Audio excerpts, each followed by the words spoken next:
This short story is called 911 Calling. This took place when I was about 10 years old. My mom had rather quickly filed for a divorce, but she only had a part-time job and made very little money, so finding a place to stay that was affordable and available immediately was tough. A friend of hers told her that she and her husband had a little mobile home that was currently sitting empty and we could rent it practically for free till we figured out something else. I immediately didn't like the house. Part of this, I'm sure, was due to my parents' abrupt divorce and having my life turned upside down. But it was also just the house itself. We lived in a mountain town, and this mobile home was way up a steep mile-long driveway. Beautiful pine trees surrounded it, but the house itself looked abandoned and out of place. It had 2 bedrooms and 2 bathrooms, so my brother and I shared a room, and my mom took the bedroom with the attached bathroom. It was a very 70s home with wood paneling and dated fixtures. There were also areas that showed strange damage, like holes in the wall that were badly patched up. For whatever reason, I immediately refused to use the hallway bathroom. I wouldn't even step foot into it. My mom never really asked me why or questioned it, but let me use her bathroom. Anyway, my mom was gone a lot trying to find whatever work she could, so I would be home alone a lot after school and on the weekends. Each time I received the 911 call, I was by myself. My mom always told us not to answer the door, but we should always answer the phone in case it was her. So when the phone rang one afternoon, I figured it would be my mom, since no one else really had our number yet. There was a woman on the phone who sounded very concerned. "Hello? This is 911, returning your call. We received your call, but we got disconnected," the woman said. I immediately got a sick feeling. I told her that I did not call 911, and she asked me if there was anyone else in the house who might have called.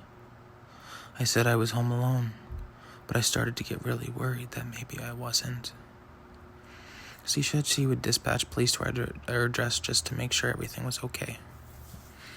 At that point, I was terrified to be in the house, so I sat outside and nervously waited for the police, who showed up in about 15 to 20 minutes. The officer asked me if I'd called 911. I said no, but they claimed I had called them.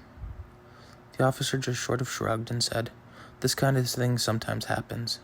They say that the numbers can't get mixed up, but it happens." He did a curious glance around the outside of the house and left. I tried to convince myself that the officer was right. It was just a mix-up phone call, and hopefully whoever did actually call got the help they needed. About a month later, the same thing happened. I got another call from 911 saying that they had received a phone call from my number.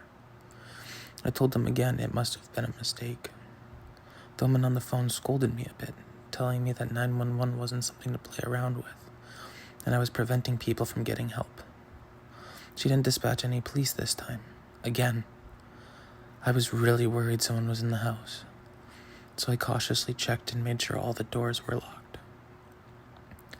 I don't know why, but I always kept the hallway bathroom door closed. Maybe because of the eerie feeling I got from it. As I was checking the house, I just knew someone was in the bathroom.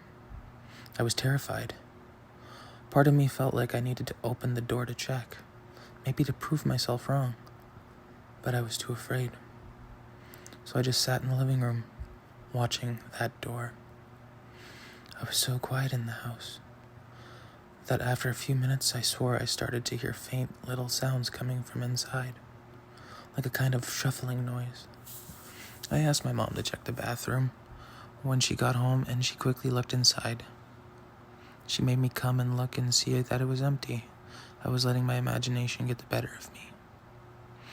The 911 calls happened 3 more times over the coming months, and only when I was home alone. The 4th time, the dispatcher told me I could face criminal charges for what I was doing, and they would contact my parents. I hung up the phone sobbing and terrified.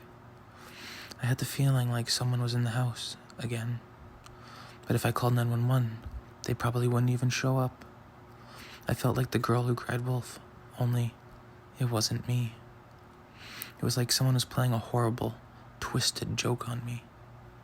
I sat and I watched the bathroom door again, hearing voices like someone dragging their fingernails across the door. I decided my mom was right, and I was probably just letting my imagination get away. I decided to try and leave the bathroom door open so I wouldn't get so freaked out by the thought that someone was in there. Then I got the 5th 911 call. This time, though, after I hung up the phone with the dispatcher, the bathroom door slammed shut. I ran all the way down our steep driveway and found a place to wait till my mom pulled into the driveway. When she arrived, she was angry with me for leaving the house, but she saw how upset I was. I think maybe she thought I was acting out due to the stress of the divorce.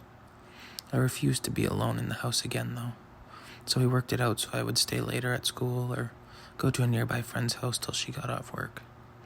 Not long after this, we got a notice from my mom's friend that we needed to move out of the house because her mom needed a place to stay. I was so grateful to be moving out. I told my mom she needed to tell her friend that something was wrong with the house. But my mom thought that it was just a ridiculous way to pay back someone's generosity. I moved around a lot over the next few years and tried to forget about that house. It wasn't until I was older and I really thought about it. I witnessed an accident and had to call 911, and the fear and the paranoia came flooding back. I decided to do some research, which honestly, I wish I had never done.